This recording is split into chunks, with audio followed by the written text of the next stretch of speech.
So hey guys, welcome to another Warframe video, and today I just want to talk about the new war a little bit, now that we've all had enough time to finally play through it. So first things first, this video is going to be full of spoilers. Obviously, I'm going to be talking about the quest and about stuff that happens in the quest, so if you don't want to be spoiled, you should leave now. I originally wanted to do a full recorded playthrough of the quest, but I ran into multiple issues. I've had some audio issues, I've had some crazy video stuttering that was happening throughout the first half of the quest and then went away in the second half of the quest, and I also unfortunately ran into my fair share of bugs. It was particularly bad during the Uranus segment. I basically wasn't able to go down any of the elevators. Whenever I would get on an elevator that would go down, it would leave me hanging in the air and I would fall to my death every single time, so I ended up having to scale the elevator shafts down on my own. So what was supposed to take a few minutes took me, I think, an hour and a half, because even though I was eventually able to do it, it took many tries before I made it down without dying. I also had to restart a few of the missions as well, because something would happen and it would stop the progression completely, so I had to exit out of the game and then go back in and replay the segments a few times. And finally, and this was particularly irritating, in the VSO section I wouldn't get any of the sort of tutorial voice lines from VSO. So for example, when you get to the electrified room and he's like, oh, I can shield this MOA with the Osprey to protect it from electricity or something like that,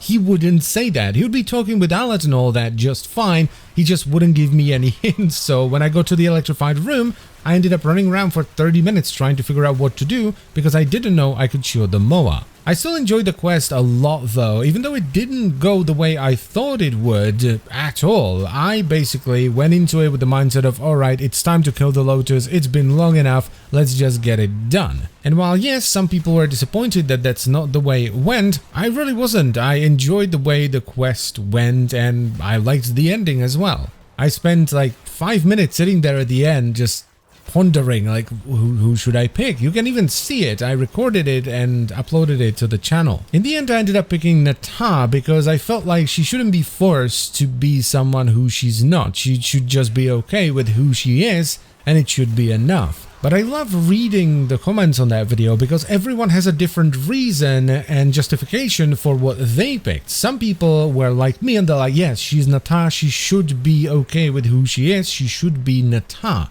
But other people are like, well, she made herself into the Lotus, so why shouldn't she be allowed to be the Lotus if that's what she wants to be? And there were also people that were like, well, she was trying to emulate Margulis, so maybe we should allow her to just be Margulis if that's what she wants to be. And I love that because no one is necessarily wrong. Everyone has their own reasons and they're completely valid. I was a bit sad that they didn't actually show anything after that, you know, so that when you pick Lotus, Nata or Margulis, there would be like a unique cutscene for them, but you know, the quest was already big enough, so I'm not gonna hold it against them. Also, that bit where you carry her to the chair, chef's kiss. An official chef's kiss as well, because just to remind you, I used to be a chef, so I've been authorized by the president to give out official chef's kisses, so fantastic. As soon as I saw that, I sort of just leaned into my chair with this massive grin on my face, a wave of nostalgia and happiness washed over me, and I went,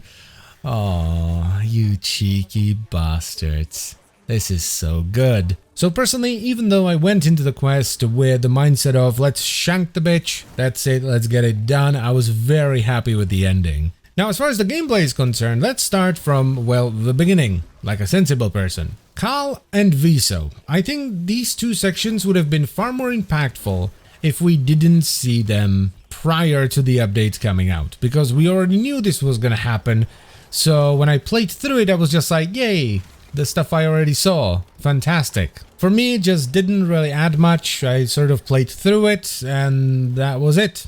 And while the Tishin section was definitely more interesting, it was just sort of dragging on for a little bit too long at that point, and I kind of wanted to get back to my Warframe. Oh yeah, rip Tishin, by the way. So for me, in the context of the new war, this was kind of like the worst part for me. I wouldn't really mind if it wasn't there, but I still enjoyed going through it. Then, of course, after the end of this, you get disconnected by Mr. Ball-Ass himself, and you return as the Drifter. Now, this section I actually enjoyed quite a bit. I'm not gonna lie, it felt a bit strange having Lotus at the back of the ship. It was sort of giving me the vibes of a crazy guy that has his mum at the back of the house in a freezer, and every day he brings her a bottle of milk, going, "Mummy, I brought you milk, please have a drink, it is good for your bones," and she just sits there, dead, rotting away. But I really enjoyed the hunting quests. I especially enjoyed the interactions with Stoker and Hanhao, and the flashbacks to the ship and the school and all that, you know, the 10-0 stuff. That was great too. I got a little bit tilted during the stealth section in Fortuna because I didn't realize you can go into the vent for far too long, so I just ended up dying over and over and over again there. But other than that, the Drifter stuff was probably my favorite out of the entire quest, and I enjoyed it very much. And then there was the ending, which I enjoyed as well, though I was a bit disappointed that I couldn't shove my Paracelsus so far up Ball-Ass's ass he would squeal like a little piggy. Because by this point, I was just done with his bullshit. And so was Era, which was a bit strange. I really expected Era to be more present during this quest and not just be like, haha, Ball-Ass has got you all with his veils, and then be like, oh no, Ball-Ass is too crazy, please help.